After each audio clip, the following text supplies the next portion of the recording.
અમદાવાદની સાબરમતી જેલમાં સજા ભોગવતા કેદી અજય પરમારનું મોત થતાં જેલ કર્મચારી વિરુદ્ધ રાણીપ પોલીસે ફરિયાદ નોંધી તપાસ શરૂ કરવામાં આવી છે। તારીખ 26 મે 2024ના રોજ તબિયત લથડતા અજયને સિવિલ હોસ્પિટલમાં દાખલ કરવામાં આવ્યો હતો, જ્યાં તેનું મોત થયું હતું।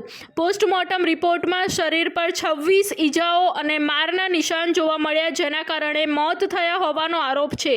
જેલના સુપ્રિન્ટેન્ડન્ટના જણાવ્યા અનુસાર સંબંધિત કર્મચારી તાત્કાલિક સસ્પેન્ડ કરવામાં આવ્યો છે અને હત્યાનો ગુનો નોંધી કાયદેસરની કાર્યવાહી હાથ ધરી છે।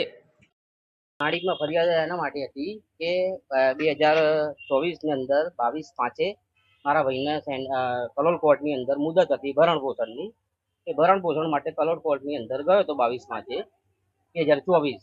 પછી એને ત્યાંથી સેન્ટ્રલ જેલમાં લાયા, સાબરમતી સેન્ટ્રલ જેલમાં। સાબરમતી સેન્ટ્રલ જેલમાં લાયા એટલે પછી હું એને 24/5/2024 હું મળીને આવ્યો કે ભાઈ આ કપડાં છે, તું જરા 2 દિવસ અહીંયા તેમ તેમ કરીને કાઢી નાખ, પછી હું તને સોમવારે 27 તારીખે પૈસા ભરાઈને કલોલ કોર્ટની અંદરથી બધું પૈસા ભરાઈને પછી હું તને સોમવારે 27/5 હું તને છોડાઈ જવાનો છું।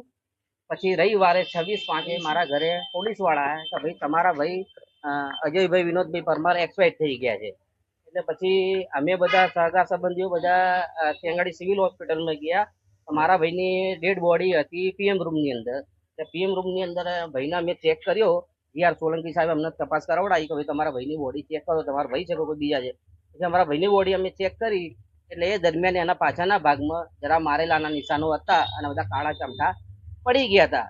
પછી એ વખતે અમે બધું સગા સંબંધીઓ આવેલા બધું મગજમાં ટેન્શનના હિસાબે અમે કશું કર્યું નહીં। પછી 2.5 મહિના પછી મારી પાસે પીએમ રિપોર્ટ આવ્યો।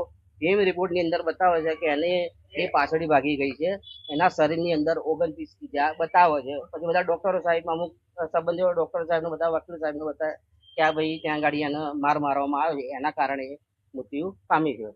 પછી 22/8 મેં પછી એફઆઈઆર કરી, રાણી પોલીસ સ્ટેશન એક અરજી મોકલી, એક અરજી ગાંધીનગર મોકલી, એક અરજી સાહેબ કમિશનર સાહેબને મોકલી। પછી મને કોઈ રિપ્લાય આવ્યો નહીં।